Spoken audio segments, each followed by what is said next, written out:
I hope they have them. Anytime I need something, it's like they're out. You got both your little flashlights? Yes.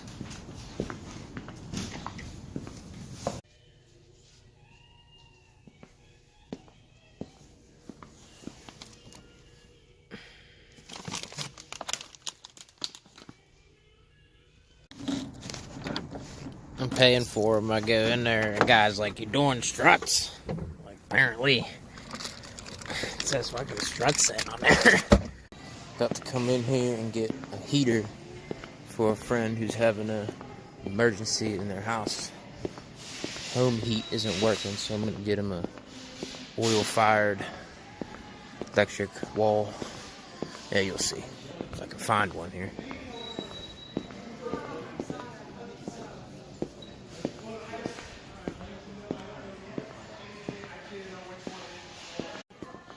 Yeah, here we go. This bad boy right here. I think these things are the safest. Alright, I got some heaters in position. My heating technician just left. This place is about 55, 60 degrees. We've got a bad blower motor in this furnace. He left it open here. He's gonna get new motor on Monday, but Saturday here, so we're not gonna be able to get no parts. But there's like a squirrel cage inside here. It's gonna be pretty dark, and it just like rattles all around.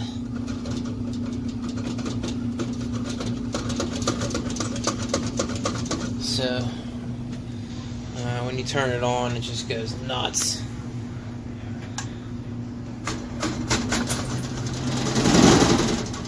So obviously can't be having that.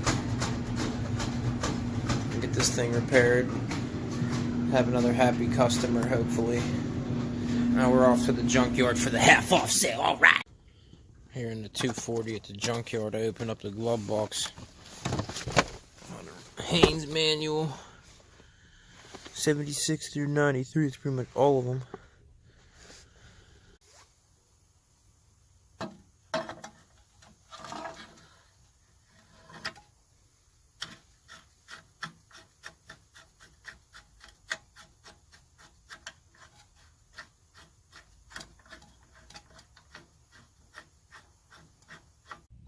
Alright, I got my small Dunkin' Donuts. I'm doing only small coffees all 2019.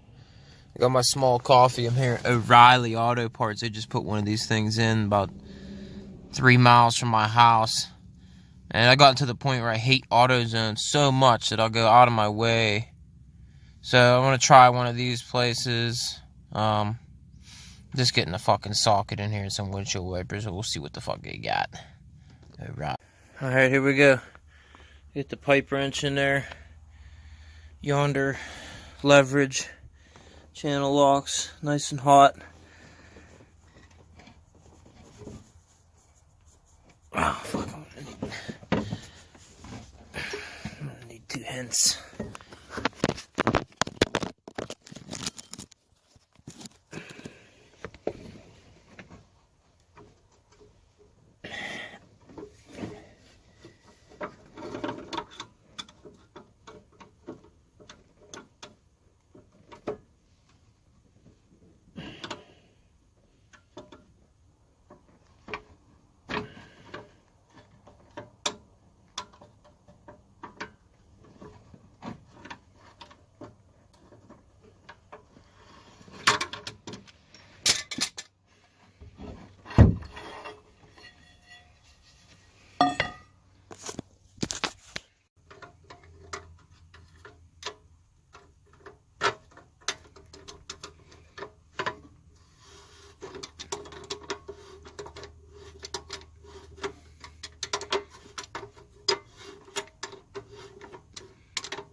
Alright, so I got my new strut tube here. This is a Bilstein Touring front strut. I just added a little bit of grease to the gland nut.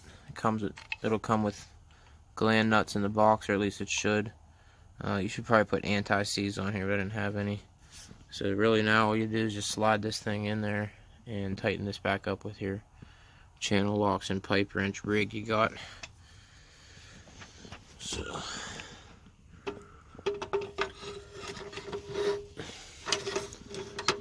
like so.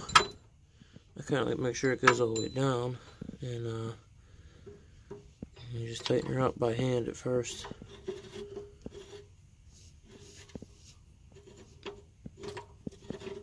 If the pipe wrench and the channel locks doesn't work for getting the old one off, you can always take, if you have a welder, you have to weld a piece of metal to this long enough that you could put a pipe on that. Basically make your own wrench, weld it on there, and then get it loose that way, and the heat of the welding is going to get it pretty hot. But I was able to just use a torch and a big pair of channel locks there. So I'll thread this in. Probably gonna do 2 hands.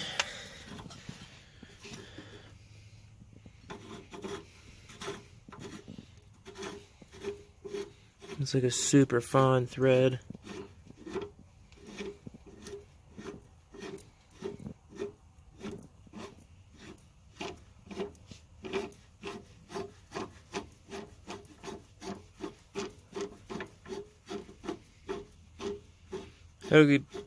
Obviously it's going to be hand tight till it gets like down to the last couple turns, and then you'll need the wrench action there. So get that tightened up, and then slide my spring and then my bump stop.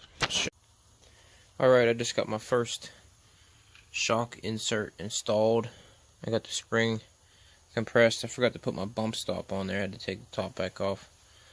So I'm going to put the bump stop on and show you guys how to put this back together. I did not disconnect these brake lines because my brake bleeders are really rusty. So just left it connected. I got it sitting up on a milk crate and a jack stand there, and just kind of working with it like that. So what we're going to do is first put the bump stop on. This is the original one. I didn't even buy new. They're still pretty solid. Put those on. Then I guess this is the spring seat, and then the original strut mount. 300,000 miles, still good. So then I got the strut nut.